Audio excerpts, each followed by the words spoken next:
ਸਿੱਧੂ ਮੂਸੇਵਾਲਾ ਪੰਜ ਤੱਤਾਂ 'ਚ ਹੋਇਆ ਵਿਲੀਨ। ਆਪਣੇ ਖੇਤ 'ਚ ਮੂਸੇਵਾਲਾ ਦਾ ਕੀਤਾ ਗਿਆ ਸੰਸਕਾਰ। ਆਖਰੀ ਝਲਕ ਦੇਖਣ ਲਈ ਜੁੜਿਆ ਹਜ਼ਾਰਾਂ ਦਾ ਇਕੱਠ। ਗਮ 'ਚ ਡੁੱਬੇ ਮਾਪਿਆਂ ਨੇ ਸਿੱਧੂ ਮੂਸੇਵਾਲਾ ਨੂੰ ਦਿੱਤੀ ਅੰਤਿਮ ਵਿਦਾਈ। ਮਾਂ ਨੇ ਆਖਰੀ ਵਾਰ ਮੂਸੇਵਾਲਾ ਦੇ ਕੀਤਾ ਜੂੜਾ। ਪਿਤਾ ਨੇ ਸਜਾਈ ਦਸਤਾਰ, ਸਿਰ ਤੇ ਬੰਨਿਆ ਸਿਹਰਾ। ਲੋਕਾਂ ਦਾ ਪਿਆਰ ਪਿਤਾ ਨੇ ਦਸਤਾਰ ਉਤਾਰ ਕੇ ਕੀਤਾ ਕਬੂਲ। ਮੂਸੇਵਾਲਾ ਦੇ ਕਾਤਲਾਂ ਦੀ ਤਲਾਸ਼ 'ਚ ਪੰਜਾਬ ਸਮੇਤ ਰਾਜਸਥਾਨ ਦੇ ਕਈ ਥਾਈਂ ਛਾਪੇ। ਪੁਲਿਸ ਨੂੰ ਗੈਂਗਸਟਰ ਸ਼ਾਹਰੁਖ ਤੋਂ ਮਿਲੀ ਹੈ ਲੀਡ, ਪਰ ਅਜੇ ਤੱਕ ਪੁਲਿਸ ਦੇ ਹੱਥ ਖਾਲੀ। ਦਿੱਲੀ ਪੁਲਿਸ ਦੇ ਸਪੈਸ਼ਲ ਸੈੱਲ ਨੇ ਤਿਹਾੜ ਜੇਲ੍ਹ 'ਚ ਗੈਂਗਸਟਰ ਲਾਰੈਂਸ ਬਿਸ਼ਨੋਈ ਤੋਂ ਕੀਤੀ ਪੁੱਛਗਿੱਛ। ਮੂਸੇਵਾਲਾ ਕੇਸ 'ਚ ਹੈ ਲਾਰੈਂਸ ਬਿਸ਼ਨੋਈ ਦਾ ਨਾਮ। ਬਿਸ਼ਨੋਈ ਨੇ ਦਿੱਲੀ ਹਾਈ ਕੋਰਟ 'ਚ ਪਾਈ ਪਟੀਸ਼ਨ। ਕਿਹਾ ਪੁਲਿਸ ਨੂੰ ਨਾ ਦਿੱਤਾ ਪੰਜਾਬ ਪੁਲਿਸ ਨੂੰ ਨਾ ਦਿੱਤਾ ਜਾਵੇ ਟ੍ਰਾਂਜ਼ਿਟ ਰਿਮਾਂਡ। ਐਨਕਾਊਂਟਰ ਦਾ ਜਤਾਇਆ ਖਦਸ਼ਾ। ਗਾਇਕ ਮਨਕੀਰਤ ਔਲਖ ਨੇ ਆਪਣੀ ਜਾਨ ਨੂੰ ਦੱਸਿਆ ਖਤਰਾ। ਮਨਕੀਰਤ ਨੇ ਪੰਜਾਬ ਪੁਲਿਸ ਤੋਂ ਮੰਗੀ ਸਿਕਿਉਰਿਟੀ। ਬੰਬੀਹਾ ਗਰੁੱਪ ਨੇ ਮਨਕੀਰਤ ਨੂੰ ਦਿੱਤੀ ਸੀ ਧਮਕੀ। ਜਥੇਦਾਰ ਨੇ ਦੂਜੀ ਵਾਰ ਸੁਰੱਖਿਆ ਲੈਣ ਤੋਂ ਕੀਤਾ ਇਨਕਾਰ। ਮੂਸੇਵਾਲਾ ਕਤਲਕਾਂਡ ਤੋਂ ਬਾਅਦ ਸਰਕਾਰ ਨੇ ਦੂਜੀ ਵਾਰ ਕੀਤੀ ਸੁਰੱਖਿਆ ਦੇਣ ਦੀ ਪੇਸ਼ਕਸ਼। ਪਹਿਲਾਂ ਘਟਾਈ ਗਈ ਸੀ ਜਥੇਦਾਰ ਅਕਾਲ ਤਖਤ ਸਾਹਿਬ ਦੀ ਸੁਰੱਖਿਆ। ਪੁਲਿਸ ਪ੍ਰਸ਼ਾਸਨ 'ਚ ਵੱਡਾ ਫਿਰ ਬਦਲ। ਈਸ਼ਵਰ ਸਿੰਘ ਨੂੰ ਲਾਅ ਐਂਡ ਆਰਡਰ ਦਾ ਲਾਇਆ ਏਡੀਜੀਪੀ। ਈਸ਼ਵਰ ਸਿੰਘ ਦੀ ਥਾਂ ਵਰਿੰਦਰ ਕੁਮਾਰ ਲੱਗੇ ਨਵੇਂ ਚੀਫ ਵਿਜੀਲੈਂਸ ਡਾਇਰੈਕਟਰ। ਕੀ ਵਿਕਰਮ ਮਜੀਠੀਆ ਨੂੰ ਮਿਲੇਗੀ ਜ਼ਮਾਨਤ? ਪਟੀਸ਼ਨ ਤੇ ਹਾਈ ਕੋਰਟ ਵੱਲੋਂ ਫੈਸਲਾ ਸੁਰੱਖਿਅਤ। ਹਾਈ ਕੋਰਟ ਨੇ ਮਜੀਠੀਆ ਕੇਸ 'ਚ ਫੈਸਲਾ ਸੁਰੱਖਿਅਤ ਰੱਖਿਆ। ਡਰੱਗ ਕੇਸ 'ਚ ਪਟਿਆਲਾ ਜੇਲ੍ਹ 'ਚ ਬੰਦ ਨੇ ਵਿਕਰਮ ਮਜੀਠੀਆ। ਸੰਤ ਸੀਚੇਵਾਲ ਤੇ ਵਿਕਰਮਜੀਤ ਸਾਨੀ ਨੇ ਰਾਜ ਸਭਾ ਲਈ ਭਰੀਆਂ ਨਾਮਜ਼ਦਗੀਆਂ। ਆਮ ਆਦਮੀ ਪਾਰਟੀ ਨੇ ਬਣਾਇਆ ਹੈ ਉਮੀਦਵਾਰ। ਦੋਹਾਂ ਦਾ ਰਾਜ ਸਭਾ ਪਹੁੰਚਣਾ ਲਗਭਗ ਹੈ।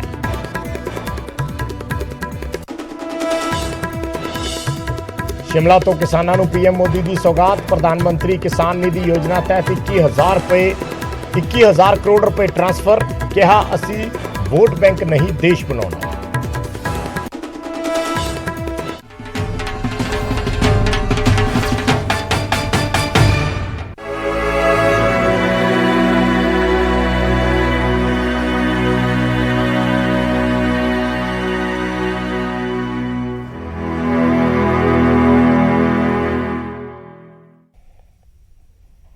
ਸਤਿ ਸ਼੍ਰੀ ਅਕਾਲ। ਨਿਊਜ਼ 18 ਪੰਜਾਬ ਹਰਿਆਣਾ ਹਿਮਾਚਲ ਦੇਖ ਰਹੇ ਸਾਰੇ ਦਰਸ਼ਕਾਂ ਦਾ ਸਵਾਗਤ ਹੈ। ਮੈਂ ਹਾਂ ਵਿਜੇਪਾਲ ਸਿੰਘ ਬਰਾੜ। ਸਭ ਤੋਂ ਪਹਿਲਾਂ ਖਬਰ ਮੂਸੇਵਾਲਾ ਕਤਲकांड ਨਾਲ ਜੁੜੀ ਹੋਈ। ਲਾਰੈਂਸ ਬਿਸ਼ਨੋਈ ਦਾ 5 ਦਿਨ ਦਾ ਪੁਲਿਸ ਰਿਮਾਂਡ ਦਿੱਤਾ ਗਿਆ ਹੈ। ਦਿੱਲੀ ਪੁਲਿਸ ਦੇ ਸਪੈਸ਼ਲ ਸੈੱਲ ਨੂੰ 5 ਦਿਨ ਦਾ ਰਿਮਾਂਡ ਮਿਲਿਆ ਹੈ ਔਰ ਲਾਰੈਂਸ ਬਿਸ਼ਨੋਈ ਨੂੰ ਤਿਹਾੜ ਜੇਲ੍ਹ ਤੋਂ ਪੁਲਿਸ ਰਿਮਾਂਡ ਤੇ ਲਿਆਂਦਾ ਗਿਆ ਹੈ। ਸਪੈਸ਼ਲ ਸੈੱਲ ਦੀ ਟੀਮ ਨੇ ਪਟਿਆਲਾ ਹਾਊਸ ਕੋਰਟ ਤੋਂ ਰਿਮਾਂਡ ਮੰਗਿਆ ਸੀ। ਤਿਹਾੜ ਜੇਲ੍ਹ ਦੇ ਵਿੱਚ ਲਾਰੈਂਸ ਬਿਸ਼ਨੋਈ ਬੰਦ ਹੈ ਔਰ ਦਿੱਲੀ ਪੁਲਿਸ ਦੀ ਸਪੈਸ਼ਲ ਸੈੱਲ ਬਿਸ਼ਨੋਈ ਤੋਂ ਪੁੱਛਗਿੱਛ ਕਰ ਰਹੀ ਹੈ ਔਰ ਉਸ ਨੂੰ 5 ਦਿਨ ਦੇ ਰਿਮਾਂਡ ਤੇ ਤਿਹਾੜ ਜੇਲ੍ਹ ਤੋਂ ਲਿਆਂਦਾ ਗਿਆ ਹੈ। ਪੰਜਾਬੀ ਸਿੰਗਰ ਸਿੱਧੂ ਮੂਸੇਵਾਲਾ ਦੀ ਹੱਤਿਆ ਦੇ ਨਾਲ ਜੁੜੇ ਮਾਮਲੇ ਤੇ ਲਾਰੈਂਸ ਬਿਸ਼ਨੋਈ ਤੋਂ ਪੁੱਛਗਿੱਛ ਹੋ ਰਹੀ ਹੈ। ਪਟਿਆਲਾ ਕੋਰਟ ਨੇ ਸਪੈਸ਼ਲ ਸੈੱਲ ਦੀ ਟੀਮ ਨੇ ਰਿਮਾਂਡ ਮੰਗਿਆ ਸੀ ਪਟਿਆਲਾ ਕੋਰਟ ਤੋਂ ਔਰ 5 ਦਿਨ ਦਾ ਰਿਮਾਂਡ ਪਟਿਆਲਾ ਕੋਰਟ ਨੇ ਦਿੱਤਾ ਹੈ ਔਰ ਇਸ ਵੇਲੇ ਸਪੈਸ਼ਲ ਸੈੱਲ ਦੇ ਵਿੱਚ ਦਿੱਲੀ ਪੁਲਿਸ ਦੇ ਸਪੈਸ਼ਲ ਸੈੱਲ ਦੇ ਵਿੱਚ ਲਾਰੈਂਸ ਬਿਸ਼ਨੋਈ ਤੋਂ ਇਸ ਮਾਮਲੇ 'ਚ ਪੁੱਛਗਿੱਛ ਕੀਤੀ ਜਾ ਰਹੀ ਹੈ। ਲਾਰੈਂਸ ਬਿਸ਼ਨੋਈ ਜਿਸ ਨੇ ਖੁਦ ਫੇਸਬੁੱਕ ਪੋਸਟ ਪਾ ਕੇ ਇਸ ਕਤਲकांड ਦਾ ਜ਼ਿੰਮਾ ਲਿਆ ਸੀ, ਇਸ ਕਤਲकांड ਦੀ ਜ਼ਿੰਮੇਵਾਰੀ ਕਬੂਲੀ ਸੀ। शंकर आनंद साढ़े सहयोगी जुड़े ने और गलबात दे लिए। शंकर, हालांकि इसमें 2-3 चीजें हैं। एक तो लारैंस बिश्नोई की तरफ से ये पिटीशन डाली गई हाई कोर्ट में कि मुझे पंजाब पुलिस को मेरा प्रोडक्शन जो वारंट है वो ना दिया जाए, उनको मेरा रिमांड ना दिया जाए। और एक अभी जो स्पेशल सेल कार्रवाई कर रहा है, दोनों को समझना चाहेंगे कि क्या अभी स्पेशल सेल ने क्या रिमांड लिया है, क्या कुछ उससे पूछताछ हो रही है, कहाँ पे लारैंस बिश्नोई को ले जाया गया है, और साथ ही साथ जो उसकी तरफ से अर्जी डाली गई पंजाब पुलिस को रिमांड ना देने को लेकर। देखिए, इस वक्त तो मैं स्पेशल सेल में हूँ। स्पेशल सेल जो दिल्ली पुलिस का एक बहुत ही महत्वपूर्ण ब्रांच है और इसी स्पेशल सेल के अधिकारियों के द्वारा आज पूछताछ की जा रही है लारैंस बिश्नोई के साथ में। लारैंस बिश्नोई पिछले कुछ समय से तिहाड़ जेल में कैद था। हालांकि वो तिहाड़ जेल से पहले वो राजस्थान जेल में वहां पे भेजा गया था लेकिन मकोका से जुड़े एक मामले में उसे दिल्ली लाया गया था और दिल्ली लाने के बाद स्पेशल सेल की टीम पूछताछ करने के बाद वापस तिहाड़ जेल भेज दी थी। लेकिन जब सिद्धू मूसेवाला की हत्या का मामला सामने आया और उस मामले में जिस तरह से लॉरेंस बिश्नोई, इसके साथ ही काला जठेरी, काला राणा और कनाडा में बैठा हुआ गोल्डी बराड़ का नाम जिस तरह से सामने आया, तो इस गैंग का नाम जब सामने आया तो उसके बाद कोर्ट से बकायदा रिमांड मांगी गई और पटियाला कोर्ट से रिमांड लेकर के 5 दिनों की रिमांड मिली है और स्पेशल सेल उसे लोधी रोड स्थित जो स्पेशल सेल का दफ्तर है वहां पे ला करके भी पूछताछ कर रही है। जो पूछताछ करने का जो सबसे महत्वपूर्ण मुद्दा है कि किस तरह से उसका गोल्डी बराड़ के साथ कनेक्शन है, गोल्डी बराड़ के साथ में किस तरह से काफी कब से वो जुड़ा हुआ है और इसके साथ ही काला जठेरी, काला राणा के साथ उसके साथ किस तरह से कनेक्शन है। तो इन तमाम मामलों पे पूछताछ की जा रही है। और एक महत्वपूर्ण और जानकारी मैं देना चाहूंगा कि उसी लोधी रोड स्थित जो स्पेशल सेल का जो दफ्तर है, उसी स्पेशल सेल के दफ्तर में कल जिस तरह से सबसे पहले न्यूज़ 18 ने आपको बताया था कि उसी दफ्तर में काला जठेरी भी है और काला राणा, ये दोनों जो बहुत खूंखार गैंगस्टर है, ये दोनों को उसी स्पेशल सेल में रख करके वहाँ पूछताछ की जा रही है। लेकिन आज लॉरेंस बिश्नोई को लाया गया है, हालांकि अभी कोर्ट की जो तमाम औपचारिकताओं को पूरा करने के बाद लाया गया है और अगले 5 दिनों तक उससे पूछताछ होगी। जो पूछताछ का जो मुख्य मसला है कि किस तरह से सिद्धू मूसेवाला की हत्या की गई, वो कौन कौन से लोग थे जो इस हत्याकांड को अंजाम दिए थे और जिस तरह से गोल्डी बराड़ ने इस मामले में कबूल किया है, तो उसके साथ में लॉरेंस बिश्नोई का किस तरह से कनेक्शन है। लॉरेंस बिश्नोई की अगर बात करें तो ये मूल रूप से राजस्थान का रहने वाला है और इसकी जो पकड़ है वो पंजाब के अंदर में कई इलाकों में देखी जाती है, पंजाब के अंदर भी और हरियाणा के अंदर में। इसके आज भी गैंगस्टर तकरीबन 500 से ज्यादा गैंगस्टर इसके गैंग में काम करते हैं जो लॉरेंस बिश्नोई के इशारे पे काम करते हैं। हालांकि लॉरेंस बिश्नोई जेल के अंदर रहता है लेकिन पूरा इसका गैंग चलता है और एक इसका जो गैंगस्टर का जो अच्छा शंकर, जैसे पंजाब पुलिस का भी ये बयान था, ये सोर्सेस से खबरें हैं, उन्होंने स्पष्ट बयान नहीं दिया, सोर्सेस से खबरें हैं कि पंजाब पुलिस भी लॉरेंस बिश्नोई को लेके आ सकती है रिमांड पर या प्रोडक्शन वारंट पर। तो क्या अभी ये जो दिल्ली पुलिस का स्पेशल सेल का जो रिमांड चल रहा है, क्या इसी के बीच में पंजाब पुलिस लेके जा सकती है या ये रिमांड पूरा होगा उसके बाद ही पंजाब पुलिस अगर चाहे तो रिमांड ले सकती है? देखिए, गैंगस्टर लॉरेंस बिश्नोई से जो पूछताछ चल रही है स्पेशल सेल के द्वारा, तो अभी इसको रिमांड पे पंजाब पुलिस नहीं ले सकती है क्योंकि अभी वो स्पेशल सेल के रिमांड में है और जो रिमांड पे मिला है वो कोर्ट के द्वारा निर्धारित है, वो कोर्ट के द्वारा 5 दिनों का रिमांड मिला है। तो अभी नहीं लिया जा सकता है, लेकिन 5 दिनों के बाद जब उसे वापस फिर पटियाला कोर्ट लाया जाएगा और पटियाला कोर्ट लाने के बाद जब उसकी आगे अर्जी अगर स्पेशल सेल उसको लेकर पूछताछ करना चाहती है तो स्पेशल सेल पूछताछ कर सकती है और उसी वक्त में पंजाब पुलिस चाहे तो वो भी कोर्ट में अर्जी लगा सकती है कि 5 दिनों की पूछताछ दिल्ली पुलिस के द्वारा पूरी हुई है और सिद्धू मूसेवाला हत्याकांड में उसे आगे रिमांड चाहिए। तो हो सकता है कि कोर्ट उन तमाम मसलों को गौर से देखेगा और उसके बाद कोर्ट डिसाइड करेगा कि पंजाब पुलिस को आगे रिमांड देना है या स्पेशल सेल को देना है या किसी को नहीं देना है। तो ये जो पूरा मसला है वो मसला कोर्ट पे निर्धारित करेगा। कोर्ट उन तमाम मामलों की गंभीरता को देखते हुए फैसला लेगी। अब देखना लाजमी होगा कि किस तरह से इस मामले पर आगे फैसला लिया जा सकता है। जी धन्यवाद शंकर, शुक्रिया इस जानकारी दे लई। ਤਾਂ 5 ਦਿਨ ਦੇ ਪੁਲਿਸ ਰਿਮਾਂਡ ਤੇ ਲਾਰੈਂਸ ਬਿਸ਼ਨੋਈ ਨੂੰ ਦਿੱਲੀ ਪੁਲਿਸ ਦੀ ਸਪੈਸ਼ਲ ਸੈੱਲ ਨੇ ਲਿਆਂਦਾ ਹੈ। ਪੁੱਛਗਿੱਛ ਚੱਲ ਰਹੀ ਹੈ। ਕੋਰਟ ਦਾ ਪ੍ਰੋਸੀਜਰ ਅਡਾਪਟ ਕਰਨ ਤੋਂ ਬਾਅਦ, ਕੋਰਟ ਦੀ ਜਿਹੜੀਆਂ ਪ੍ਰਕਿਰਿਆਵਾਂ ਨੇ ਉਹ ਪੂਰੀਆਂ ਕਰਨ ਤੋਂ ਬਾਅਦ ਲਾਰੈਂਸ ਬਿਸ਼ਨੋਈ ਨੂੰ ਹੁਣ ਦਿੱਲੀ ਪੁਲਿਸ ਦੇ ਲੋਧੀ ਰੋਡ ਸਥਿਤ ਸਪੈਸ਼ਲ ਸੈੱਲ ਦੇ ਵਿੱਚ ਲਿਆਂਦਾ ਗਿਆ, ਜਿੱਥੇ ਕਾਲਾ ਜਠੇੜੀ ਤੇ ਕਾਲਾ ਰਾਣਾ ਪਹਿਲਾਂ ਤੋਂ ਹੀ ਸਪੈਸ਼ਲ ਸੈੱਲ ਦੀ ਹਿਰਾਸਤ ਦੇ ਵਿੱਚ ਨੇ ਔਰ ਹੁਣ ਲਾਰੈਂਸ ਬਿਸ਼ਨੋਈ ਤੋਂ ਉੱਥੇ ਪੁੱਛਗਿੱਛ ਕੀਤੀ ਜਾ ਰਹੀ ਹੈ ਸਿੱਧੂ ਮੂਸੇਵਾਲਾ ਹੱਤਿਆਕਾਂਡ ਨੂੰ ਲੈ ਕੇ ਕਿ ਕੌਣ-ਕੌਣ ਲੋਕ ਇਸ ਦੇ ਵਿੱਚ ਸ਼ਾਮਿਲ ਸੀ, ਕਿੰਨਾ ਵਿਅਕਤੀਆਂ ਨੇ, ਕਿੰਨਾ ਮੁਲਜ਼ਮਾਂ ਨੇ ਇਸ ਹੱਤਿਆਕਾਂਡ ਨੂੰ ਅੰਜਾਮ ਦਿੱਤਾ ਹੈ। ਤੇ ਸਿੱਧੂ ਮੂਸੇਵਾਲਾ ਅੱਜ 5 ਤੱਤਾਂ ਦੇ ਵਿੱਚ ਵਿਲੀਨ ਹੋ ਗਏ। ਹਜ਼ਾਰਾਂ ਨਮ ਅੱਖਾਂ ਨੇ ਸਿੱਧੂ ਮੂਸੇਵਾਲਾ ਨੂੰ ਅੰਤਿਮ ਵਧਾਈ ਦਿੱਤੀ। ਸਿੱਧੂ ਦੀ ਆਖਰੀ ਝਲਕ ਦੇਖਣ ਲਈ ਹਜ਼ਾਰਾਂ ਦੀ ਗਿਣਤੀ 'ਚ ਲੋਕ ਪਿੰਡ ਮੂਸਾ ਪਹੁੰਚੇ ਔਰ ਹਰ ਅੱਖ ਇਸ ਮੌਕੇ ਤੇ ਨਮ ਨਜ਼ਰ ਆਈ।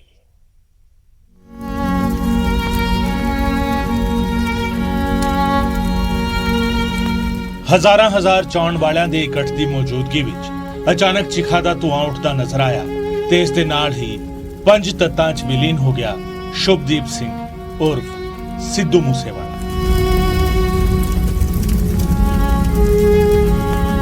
ਇੱਕ ਅਜਿਹਾ ਕਲਾਕਾਰ ਜਿਸ ਨੇ ਹਰ ਉਮਰ ਦੇ ਲੋਕਾਂ ਨੂੰ ਆਪਣਾ ਬਣਾ ਲਿਆ ਆਪਣੇ ਗੀਤਾਂ ਦੇ ਰਾਹੀਂ।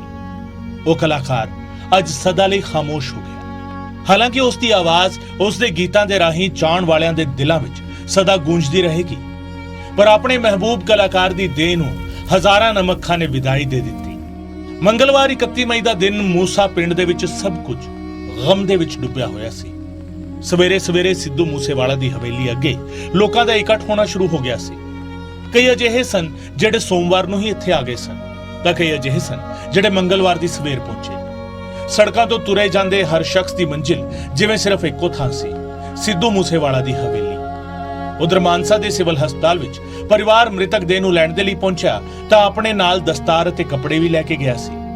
ਸਿੱਧੂ ਮੂਸੇਵਾਲਾ ਦੇ ਪਿਤਾ ਨੇ ਆਪਣੇ ਹੱਥੀ ਕਾਲੇ ਰੰਗ ਦੀ ਦਸਤਾਰ ਸਿੱਧੂ ਦੇ ਬੰਨੀ ਤੇ ਇਸ ਤੋਂ ਬਾਅਦ ਐਂਬੂਲੈਂਸ ਹਸਪਤਾਲ ਤੋਂ ਰਵਾਨਾ ਹੋ ਗਈ ਪਿੰਡ ਮੂਸਾ ਦੇ ਲਈ।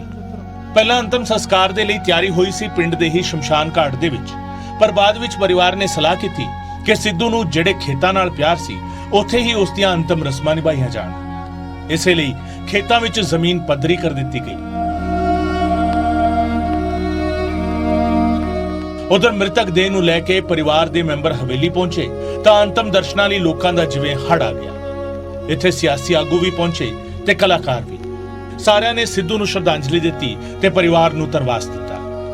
ਅੰਤਮ ਰਸਮਾਂ ਨਿਭਾਏ ਜਾਣ ਤੋਂ ਬਾਅਦ ਸਿੱਧੂ ਮੂਸੇਵਾਲਾ ਦੇ ਫੇਵਰੇਟ ਰਹੇ 5911 ਤੇ ਹੀ ਉਹਨਾਂ ਦਾ ਅੰਤਮ ਸਫ਼ਰ ਸ਼ੁਰੂ ਕੀਤਾ ਗਿਆ। ਲਾਸਟ ਰਾਈਡ ਤੇ ਤੁਰੇ ਸਿੱਧੂ ਦੇ ਇਸ ਸਫ਼ਰ ਦੇ ਗਵਾਹ ਬਣਨ ਦੇ ਲਈ ਲੋਕ ਸਿਰਫ ਦੂਜੇ ਸ਼ਹਿਰਾਂ ਤੋਂ ਨਹੀਂ ਸਗੋਂ ਦੂਜੇ ਸੂਬਿਆਂ ਤੋਂ ਵੀ ਇੱਥੇ ਪਹੁੰਚੇ ਸਨ। ਦਿੱਲੀ, ਹਰਿਆਣਾ, ਰਾਜਸਥਾਨ ਦੇ ਨਾਲ-ਨਾਲ ਮੁੰਬਈ ਤੋਂ ਵੀ ਕਈ ਲੋਕ ਇਸ ਦੁੱਖ ਦੀ ਘੜੀ ਵਿੱਚ ਸ਼ਾਮਿਲ ਹੋਣ ਲਈ ਆਏ। ਸੜਕਾਂ ਤੇ ਖੇਤਾਂ ਵਿੱਚ ਹਰ ਪਾਸੇ ਸਿਰਫ ਤੇ ਸਿਰਫ ਮੂਸੇਵਾਲਾ ਦੇ ਚਾਹਣ ਵਾਲਿਆਂ ਦਾ ਹੜ ਸੀ ਤੇ ਇਸ ਸਭ ਦੇ ਵਿਚਾਲਿਓਂ ਲੰਘ ਰਿਹਾ ਸੀ 5911 ਜਿਸ ਤੇ ਰੱਖੀ ਗਈ ਸੀ ਸਿੱਧੂ ਮੂਸੇਵਾਲਾ ਦੀ ਮ੍ਰਿਤਕ ਦੇਹ। ਸਿੱਧੂ ਦੇ ਮਾਪੇ ਉਹਨਾਂ ਦੇ ਹਜ਼ਾਰਾਂ ਪ੍ਰਸ਼ੰਸਕਾਂ ਦਾ ਸ਼ੁਕਰਾਨਾ ਅਦਾ ਕਰ ਰਹੇ ਸਨ ਜੋ ਆਪਣੇ ਮਹਿਬੂਬ ਕਲਾਕਾਰ ਨੂੰ ਅੰਤਮ ਵਿਦਾਈ ਦੇਣ ਦੇ ਲਈ ਪਿੰਡ ਮੂਸਾ ਪਹੁੰਚੇ ਸਨ।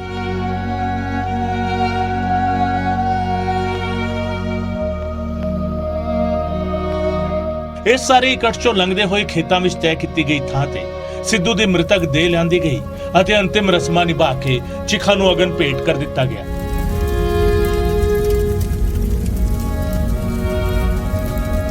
ਇਸ ਮੌਕੇ ਕਈ ਅਜਿਹੇ ਵੀ ਲੋਕ ਸਨ ਜਿਹੜੇ ਪਰਿਵਾਰ ਦੇ ਤੁਰ ਜਾਣ ਤੋਂ ਬਾਅਦ ਵੀ ਚਿਖਾ ਨੂੰ ਹੀ ਨਮਨ ਕਰਦੇ ਨਜ਼ਰ ਆਏ ਤੇ ਨਮ ਅੱਖਾਂ ਦੇ ਨਾਲ ਸਿੱਧੂ ਮੂਸੇਵਾਲਾ ਨੂੰ ਦੇ ਦਿੱਤੀ ਗਈ ਅੰਤਮ ਵਿਦਾਈ। Bureau report news 18 Punjab. ਤੇ ਸਿੱਧੂ ਮੂਸੇਵਾਲਾ ਨੂੰ ਅੱਜ ਹਜ਼ਾਰਾਂ ਨਮ ਅੱਖਾਂ ਨੇ ਵਿਦਾਈ ਦਿੱਤੀ ਔਰ ਹਜ਼ਾਰਾਂ ਨਮ ਅੱਖਾਂ ਤੇ ਉਹਨਾਂ ਦੇ ਸੰਸਕਾਰ ਤੇ ਉੱਥੇ ਪਹੁੰਚੀਆਂ ਹੋਈਆਂ ਸੀ। ਪਰ ਸ਼ਾਇਦ ਹੀ ਕੋਈ ਐਸਾ ਸ਼ਖਸ ਹੋਏਗਾ ਜਿਸ ਨੇ ਟੈਲੀਵਿਜ਼ਨ ਸਕਰੀਨ ਤੇ ਇਹਨਾਂ ਸਾਰੀਆਂ ਤਸਵੀਰਾਂ ਨੂੰ ਨਹੀਂ ਦੇਖਿਆ ਹੋਏਗਾ। ਪੂਰਾ ਦਿਨ ਜਿਹੜੇ ਲੋਕ ਇਸ ਖਬਰ ਦੇ ਨਾਲ ਜੁੜੇ ਰਹੇ, ਉਹਨਾਂ ਦੀਆਂ ਤਸਵੀਰਾਂ ਦੇਖਣ ਦੇ ਲਈ, ਉਹਨਾਂ ਦੇ ਆਖਰੀ ਦਰਸ਼ਨ ਕਰਨ ਦੇ ਲਈ ਜੁੜੇ ਰਹੇ ਔਰ ਬਹੁਤ ਭਾਵੁਕ ਤਸਵੀਰਾਂ ਸੀ ਜਿਹੜੀਆਂ ਅਸੀਂ ਦਿਖਾ ਰਹੇ ਹਾਂ। ਇੱਕ ਨੌਜਵਾਨ ਜਦੋਂ ਜਾਂਦਾ ਹੈ ਅਖੀਰੀ ਸਫ਼ਰ ਤੇ ਕਿਸ ਤਰੀਕੇ ਨਾਲ ਉਸ ਨੂੰ ਵਿਦਾ ਕੀਤਾ ਜਾਂਦਾ ਹੈ, ਕੀ ਰਸਮੋ ਰਿਵਾਜ ਹੁੰਦੇ ਨੇ, ਅੱਜ ਉਹ ਰਸਮੋ ਰਿਵਾਜ ਰੀਤੀ ਰਿਵਾਜ ਨਜ਼ਰ ਆਏ ਸਿੱਧੂ ਮੂਸੇਵਾਲਾ ਦੇ ਸੰਸਕਾਰ ਤੇ। ਜਦੋਂ ਉਸ ਦੀ ਮਾਂ ਨੇ ਉਸ ਦਾ ਜੂੜਾ ਗੁੰਦਿਆ, ਪਿਤਾ ਨੇ ਉਸ ਦੀ ਪੱਗ ਬੰਨੀ, ਕਿਉਂਕਿ ਹਲੇ ਵਿਆਹ ਨਹੀਂ ਹੋਇਆ ਸੀ ਤਾਂ ਸਿਰ ਤੇ ਸਿਹਰਾ ਸਜਾਇਆ ਗਿਆ। ਸੋ ਇਹ ਤਸਵੀਰਾਂ ਆਪਣੇ ਆਪ 'ਚ ਬੇਹੱਦ ਭਾਵੁਕ ਕਰਨ ਵਾਲੀਆਂ ਸੀ ਔਰ ਸਿੱਧੂ ਮੂਸੇਵਾਲਾ ਬਾਰੇ ਅਕਸਰ ਇਹ ਸੁਣਨ ਨੂੰ ਮਿਲਿਆ ਸੀ ਜਾਂ ਇਹ ਗੱਲਾਂ ਬਾਤਾਂ ਦੇ ਵਿੱਚ ਕਈ ਵਾਰੀ ਆਫ ਦਾ ਕੈਮਰਾ ਗੱਲਾਂ ਬਾਤਾਂ 'ਚ ਪਤਾ ਲੱਗਦਾ ਸੀ ਕਿ ਉਹ ਅਕਸਰ ਆਪਣੀ ਮਾਤਾ ਨੂੰ ਆਪਣਾ ਜੂੜਾ ਗੁੰਦਣ ਦੇ ਲਈ ਕਹਿੰਦੇ ਸੀ, ਆਪਣੇ ਵਾਲ ਗੁੰਦਣ ਦੇ ਲਈ ਕਹਿੰਦੇ ਸੀ। ਤਾਂ ਅੱਜ ਉਹਨਾਂ ਦੀ ਮਾਤਾ ਨੇ ਆਖਰੀ ਵਾਰ ਇੱਕ ਵਾਰ ਇਹ ਰਸਮ ਫਿਰ ਨਿਭਾਈ ਔਰ ਬੇਹੱਦ ਭਾਵੁਕ ਮਾਹੌਲ ਸੀ ਜਦੋਂ ਸਿੱਧੂ ਮੂਸੇਵਾਲਾ ਦੇ ਪਿਤਾ ਉਹਨਾਂ ਦੀ ਪੱਗ ਬੰਨ੍ਹ ਰਹੇ ਸੀ। ਉਸ ਤੋਂ ਬਾਅਦ ਜਦੋਂ ਉਹਨਾਂ ਨੂੰ ਲਿਜਾਇਆ ਗਿਆ, ਬਹੁਤ ਭਾਵੁਕ ਕਰਨ ਵਾਲੀਆਂ ਤਸਵੀਰਾਂ ਸੀ। ਕੁਝ ਅਜਿਹਾ ਕਹਿਣ ਦੀ ਕੋਸ਼ਿਸ਼ ਤੁਸੀਂ ਦੇਖੋ, ਇਹ ਤਸਵੀਰਾਂ ਨੇ ਜਿਸ ਦਾ ਅਸੀਂ ਜ਼ਿਕਰ ਕਰ ਰਹੇ ਹਾਂ ਜਦੋਂ ਉਹਨਾਂ ਨੂੰ ਆਖਰੀ ਸਫ਼ਰ ਤੇ ਲਿਜਾਇਆ ਜਾ ਰਿਹਾ ਸੀ। ਪਹਿਲਾਂ ਸਿੱਧੂ ਮੂਸੇਵਾਲਾ ਦੇ ਪਿਤਾ ਨੇ ਆਪਣੇ ਪੁੱਤ ਦੇ ਅੰਦਾਜ਼ ਦੇ ਵਿੱਚ ਹੀ, ਆਪਣੇ ਬੇਟੇ ਦੇ ਅੰਦਾਜ਼ ਦੇ ਵਿੱਚ ਹੀ ਪੱਟ ਤੇ ਥਾਪੀ ਮਾਰ ਕੇ ਉਹਨਾਂ ਲੋਕਾਂ ਦਾ, ਉਹਨਾਂ ਹਜ਼ਾਰਾਂ ਨਮ ਅੱਖਾਂ ਦਾ ਸਜਦਾ ਕਬੂਲ ਕੀਤਾ ਜਿਹੜੀਆਂ ਆਪਣੇ ਮਹਿਬੂਬ ਗਾਇਕ ਨੂੰ ਅੱਜ ਸ਼ਰਧਾਂਜਲੀ ਦੇਣ ਆਈਆਂ ਸੀ। ਉਸ ਤੋਂ ਬਾਅਦ ਉਹਨਾਂ ਨੇ ਆਪਣੀ ਪੱਗ ਉਤਾਰੀ ਔਰ ਆਪਣੀ ਪੱਗ ਉਤਾਰ ਕੇ ਲੋਕਾਂ ਦੇ ਅੱਗੇ ਕਰਕੇ ਉਹਨਾਂ ਦਾ ਪਿਆਰ ਕਬੂਲ ਕੀਤਾ ਜੋ ਉਹਨਾਂ ਦੇ ਪੁੱਤ ਲਈ ਉਮੜ ਕੇ ਬਾਹਰ ਆ ਰਿਹਾ ਸੀ। ਹਜ਼ਾਰਾਂ ਨਮ ਅੱਖਾਂ ਜਿੱਥੋਂ ਤੱਕ ਨਜ਼ਰ ਜਾਂਦੀ ਰਹੀ, ਜਿੱਥੋਂ ਤੱਕ ਕੈਮਰੇ ਦੀ ਨਜ਼ਰ ਜਾਂਦੀ ਰਹੀ, ਉੱਥੋਂ ਤੱਕ ਲੋਕਾਂ ਦਾ ਇਕੱਠ ਨਜ਼ਰ ਆਇਆ, ਉਸ ਦੇ ਚਾਹਣ ਵਾਲਿਆਂ ਦਾ ਇਕੱਠ ਨਜ਼ਰ ਆਇਆ ਜੋ ਉਸ ਨੂੰ ਅੰਤਮ ਵਿਦਾਇਗੀ ਦੇਣ ਆਏ ਸੀ।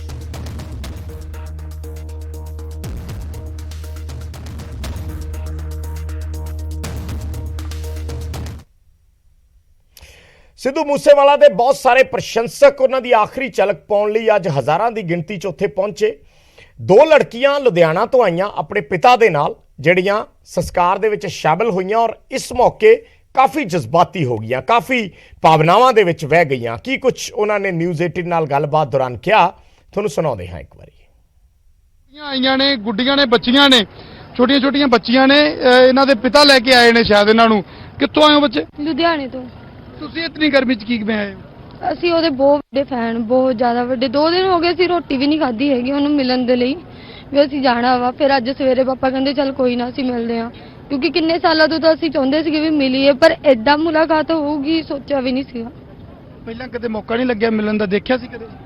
ਦੇਖਿਆ ਹੀ ਨਹੀਂ ਕਦੀ, ਫੋਨਾਂ ਦੇ ਵਿੱਚ ਹੀ ਦੇਖਿਆ ਹੋਣਾ। ਇਹਨਾਂ ਦੋਨਾਂ ਨੇ ਦੇਖਿਆ ਹੋਇਆ ਸੀਗਾ, ਇਹ ਸ਼ੂਟਿੰਗ ਵਗੈਰਾ ਤੇ ਜਾਂਦੇ ਸੀ ਨਾ, ਸ਼ੂਟਿੰਗ ਦੇ ਵਿੱਚ ਇਹਨਾਂ ਨੇ ਦੇਖਿਆ। ਮੈਂ ਤਾਂ ਮਿਲ ਹੀ ਨਹੀਂ ਪਾਈ। ਮੈਂ ਮੇਕਅਪ ਆਰਟਿਸਟ ਸੀ, ਮੈਂ ਉੱਦਾਂ ਲਿਖਿਆ ਜ਼ਰੂਰ ਸੀ ਉਹਨਾਂ ਨੂੰ ਕਿੰਨੀ ਵਾਰੀ ਵੀ ਮੈਂ ਚਾਹੁੰਦੀ ਹਾਂ ਤੁਹਾਡਾ ਮੇਕਅਪ ਕਰਾਂ ਮੈਂ, ਪਰ ਨਹੀਂ, ਮੈਨੂੰ ਮਿਲ ਹੀ ਨਹੀਂ ਪਾਏ ਉਹ। ਤੁਸੀਂ ਦੇਖਿਆ ਸੀ ਕਦੇ? ਹਾਂਜੀ। ਕਿੱਦਾਂ ਦੇ ਬਈ ਜੀ, ਤੁਸੀਂ ਪਾਸੇ ਹੋ ਜਾਓ, ਕਿੱਦਾਂ ਦਾ ਇਨਸਾਨ ਲੱਗਾ ਤੁਹਾਨੂੰ ਸ਼ੁਭਦੀਪ? ਬਹੁਤ ਰਿਸਪੈਕਟਿਵ ਸੀਗੇ, ਕੁੜੀਆਂ ਦੀ ਬਹੁਤ ਰਿਸਪੈਕਟ ਕਰਦੇ ਸੀਗੇ। ਭਾਈ ਪਿੱਛੇ ਹੋ ਜਾਓ ਯਾਰ ਮਾੜਾ ਜਿਹਾ। ਕੁੜੀਆਂ ਦਾ ਬਹੁਤ ਸਤਿਕਾਰ ਕਹਿੰਦੇ ਕਰਦੇ ਸੀ। ਇੱਕ ਹੋਰ ਬੱਚੀ ਆ, ਤੁਸੀਂ ਮਿਲੇ ਹੋ ਬੱਚੇ? ਹਾਂਜੀ, ਸ਼ੂਟਿੰਗ ਤੇ ਮਿਲੇ ਸੀ ਮਲੇਰਕੋਟਲੇ, ਤੇ ਉਹਨਾਂ ਦੀ ਮਿਲਣੀ ਨਾ ਕਦੀ ਭੁੱਲ ਨਹੀਂ ਸਕਦੀ ਜ਼ਿੰਦਗੀ 'ਚ। ਇੰਨੀ ਰਿਸਪੈਕਟਫੁਲ, ਕਦੀ ਕੁੜੀਆਂ ਨੂੰ ਕੁਝ ਨਹੀਂ ਬੋਲੇ ਉੱਚਾ ਨੀਵਾਂ। ਤਾਂ ਹੀ ਕੁੜੀਆਂ ਫੈਨ ਨੇ ਉਹਨਾਂ ਦੀਆਂ, ਕਿਉਂਕਿ ਕਦੀ ਉਹਨਾਂ ਨੇ ਕੁੜੀਆਂ ਦੇ ਲਈ ਕੁਝ ਇੱਕ ਗਲਤ ਵਰਡ ਵੀ ਨਹੀਂ ਬੋਲੇ। ਬਾਕੀ ਜਿੰਨੇ ਵੀ ਸਿੰਗਰ ਆ ਗਲਤ ਕੁੜੀਆਂ ਵਾਸਤੇ ਬੋਲਦੇ ਆ, ਉਹਨਾਂ ਨੇ ਕਦੀ ਵੀ ਨਹੀਂ ਬੋਲਿਆ। ਤਾਂ ਕੜਾ ਸੀਰੀਅਸ ਵਿੱਚ ਝੋਟਾ ਹੀ ਆ ਉਹ, 9/11 ਹੀ ਆ ਉਹ। ਐਵੇਂ ਦਾ ਇਨਸਾਨ ਜ਼ਿੰਦਗੀ 'ਚ ਆ ਹੀ ਨਹੀਂ ਸਕਦਾ। ਇੱਕੋ ਵਾਰ ਆਇਆ ਤੇ ਅਮਰ ਰਹੂਗਾ ਹਮੇਸ਼ਾ। ਲੈਜੈਂਡ ਆ, ਲੈਜੈਂਡ, ਸਾਡੇ ਲਈ ਲੈਜੈਂਡ। ਇਹ ਬੱਚੀਆਂ ਦਾ ਪਿਆਰ ਦੇਖੋ ਤੁਸੀਂ। ਔਰ ਕਹਿੰਦੀਆਂ ਨੇ ਕਿ ਔਰਤਾਂ ਦੀ, ਲੜਕੀਆਂ ਦੀ ਇੱਜ਼ਤ ਬਹੁਤ ਕਰਦਾ ਸੀ। ਇਸ ਬੱਚੀ ਦਾ ਸੁਪਨਾ, ਕਹਿੰਦੀ ਮੈਂ ਮਿਲਣਾ ਚਾਹੁੰਦੀ ਸੀ ਪਰ ਨਹੀਂ ਪਤਾ ਸੀ ਕਿ ਇੱਥੇ ਇੰਨਾ ਲਾਟਾਂ ਨੂੰ ਦੇਖਣਾ ਪਏਗਾ। ਭਾਵੁਕ ਨੇ ਬੱਚੀਆਂ, ਨਹੀਂ ਪਤਾ ਸੀ ਕਿ ਇਹ ਲਾਟਾਂ ਦਿਖਣਗੀਆਂ, ਨਹੀਂ ਪਤਾ ਸੀ। ਤੇ ਕੁਝ ਹੋਰ ਤਸਵੀਰਾਂ ਅਸੀਂ ਤੁਹਾਨੂੰ ਦਿਖਾਵਾਂਗੇ। ਇੱਕ ਛੋਟੇ ਜਿਹੇ ਕਮਰਸ਼ੀਅਲ ਬ੍ਰੇਕ ਦਾ ਵੇਲਾ ਹੈ, ਜਲਦੀ ਵਾਪਸ ਆਉਣਗੇ।